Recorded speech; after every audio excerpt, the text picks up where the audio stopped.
Accent walls are first choice from interior design experts to elevate overall home appeal and aesthetics.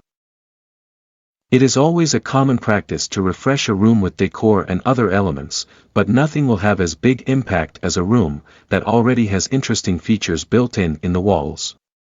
Accent walls are a great way to add personality to your home. This video is going to explore few modern accent wall trends and ideas for home interior. Mostly we are going to see the trends and styles from wood accent designs and how we can design the whole house, including family rooms, master bedrooms, dining areas, office room, and flex areas. Let's explore each area designs.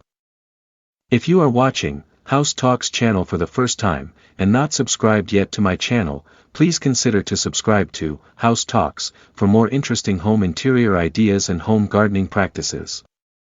Your support is much appreciated, and it will encourage to bring more valuable content. Before we get into the main topic, I would like to share few suggestions to consider. 1. Consider the wall space. An accent wall should be large enough to actually make a statement. 2. Color choice. Choose a color that complements the other walls in the room. 3. Style and pattern. Choose the accent wall pattern that fits well without interruption, from windows, built-ins, to make it seamless design.